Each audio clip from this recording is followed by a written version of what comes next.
All right, let's look at root causes. So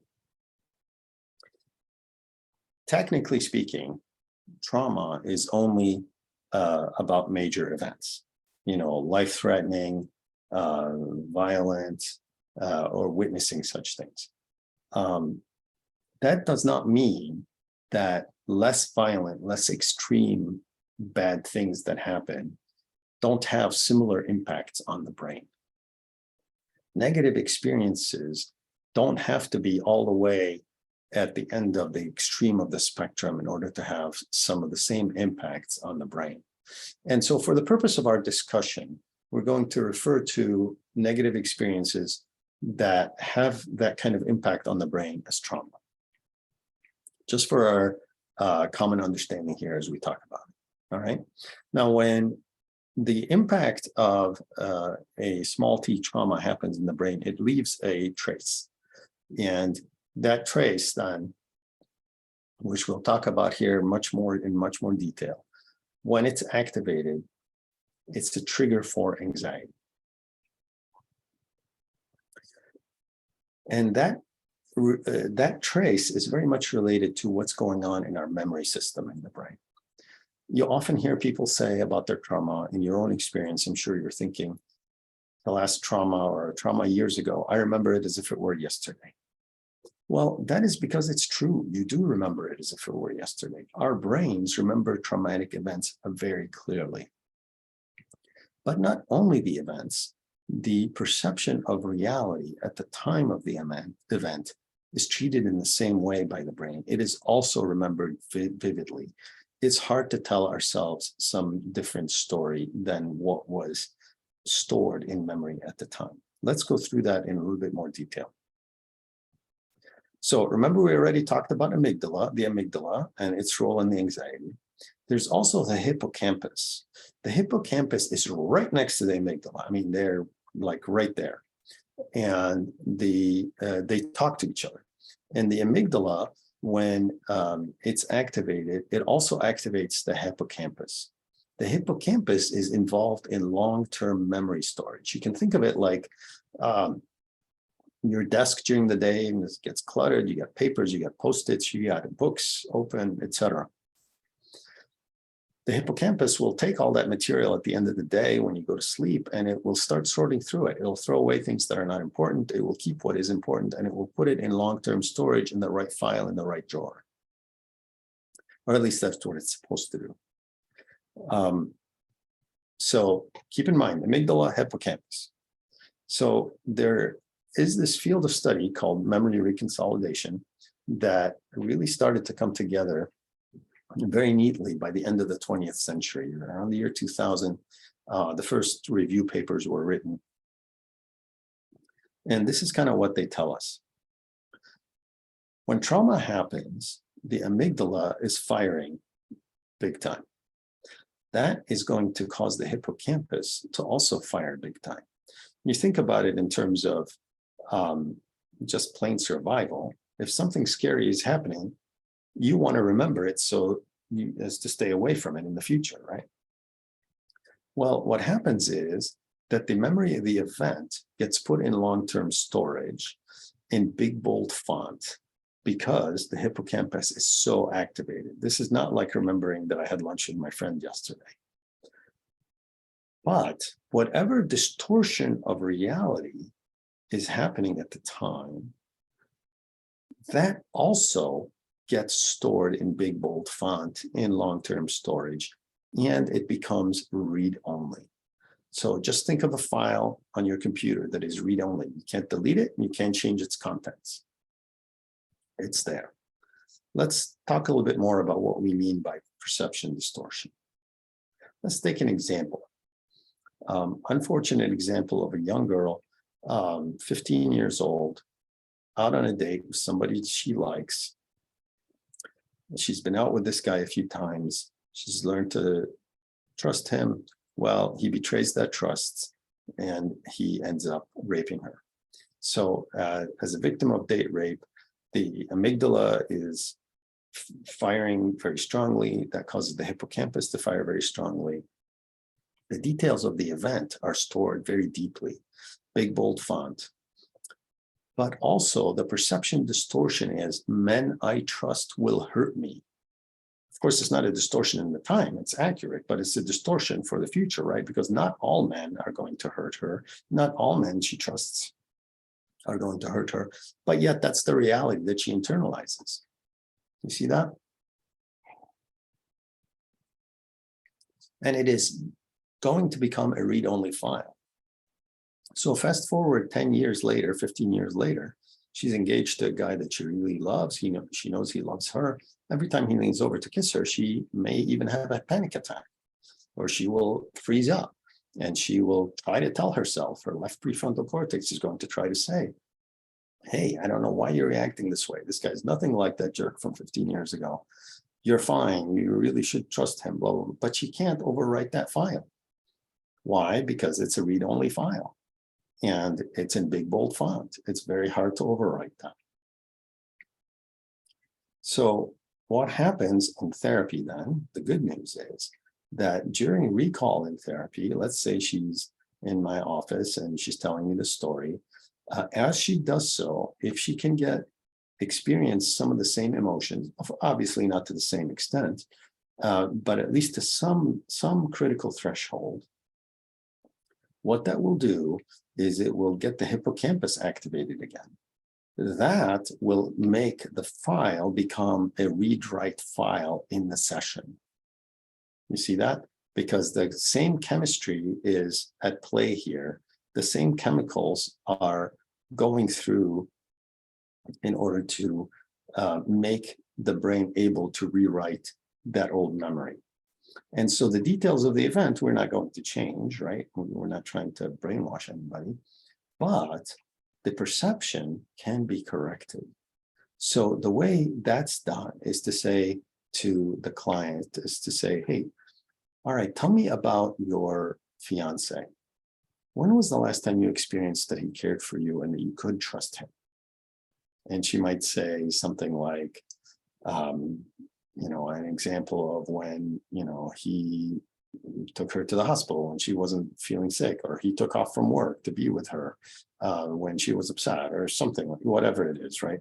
She will think of specific examples, and that's what we would encourage, is specific examples that give the opposite of that perception distortion, that he is out to hurt her.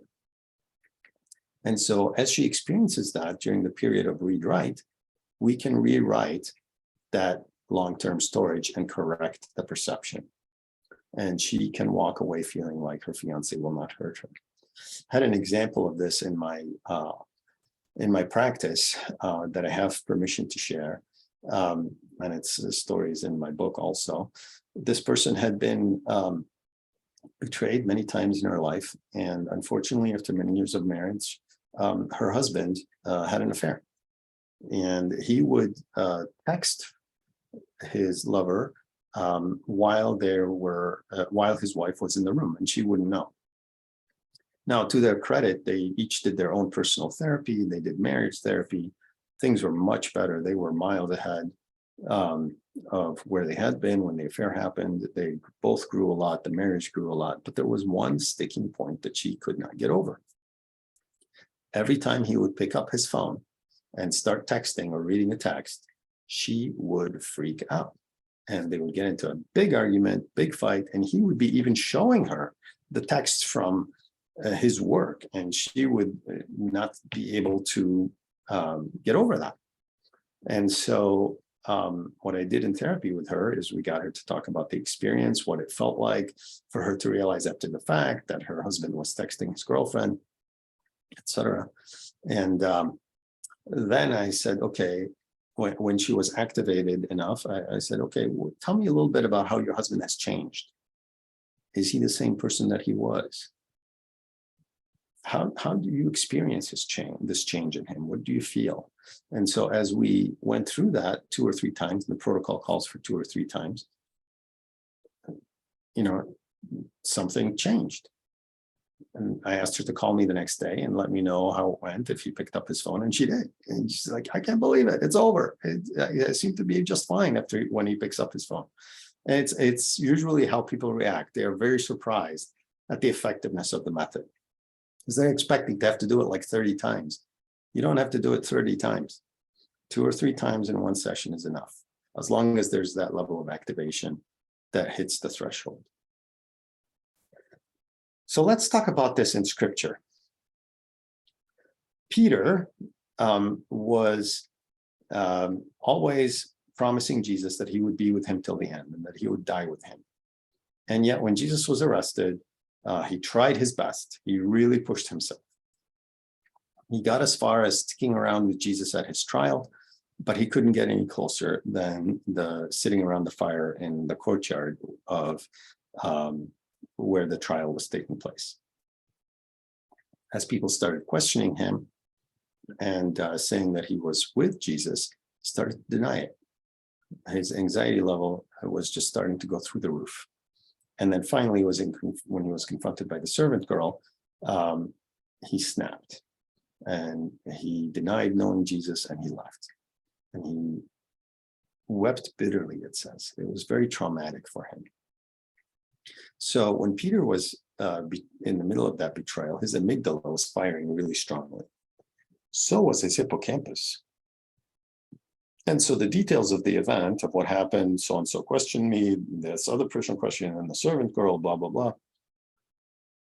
But then the perception distortion that snuck in there was, I can't follow this Jesus anymore. He won't trust me to do what he wanted me to do, or something like that. We can't know for sure, but I'm betting something like that because it looks like that's what went into his read-only file. Fast forward to the fish breakfast after Jesus rose from the dead, and Peter is having that fish breakfast with Jesus. And what does Jesus do? He purposely activates Peter's amygdala by saying something that I always wondered why he would say such a thing. Do you love me? I mean, right after the guy went through this horrible experience, Jesus is out there triggering him on purpose. I mean, why is Jesus being so mean, right? Well, what he's doing is causing the amygdala to fire, which is also causing the hippocampus to fire, which is turning Peter's long-term memory storage into a read-write file. That read-only file is now turned into read-write. And so Jesus then says, feed my sheep. What's the message that's being internalized? He believes in me. I can do it. It's exactly the opposite of the message that he had internalized. And it's interesting to me that Jesus does it 3 times, and the protocol in coherence therapy is to do it 2 to 3 times. So what does that tell us? Well, there are lots of things that we can take away from that story. But one of the main things that I get is that sometimes emotional issues get in the way of what God wants for us. The second thing is that Jesus wants to bring us emotional healing. This is not some, rich person's, addiction to psychotherapy. This is something that is getting in the way of someone's really important calling. And Jesus gets in there with him and brings healing to it. And that brings me to the third thing that I take away, is that there is hope for recovery and healing from traumatic events. Now, some therapy models take advantage of this directly, and some do it partially. Things like eye movement desensitization and reprocessing MDR, coherence therapy, other models of therapy. Some of them make use of memory reconsolidation more directly than others. But the really cool thing is that sometimes in inner healing prayer, we see it happening. The inner healing model of prayer that Dr. Carl Lehman has put together, the Emmanuel prayer model, along with Dr. Jim Wilder, is so beautiful to watch, because when Jesus takes people to the memory, he seems to give them exactly the replacement message that they need to replace. So as they are dealing with the memory and they're hippocampus is reactivated. Jesus seems to know exactly what they need to hear. It's often a very subtle thing that the therapist can't pick up on, but Jesus never is surprised by what it is, and he knows exactly what it is that they need to hear.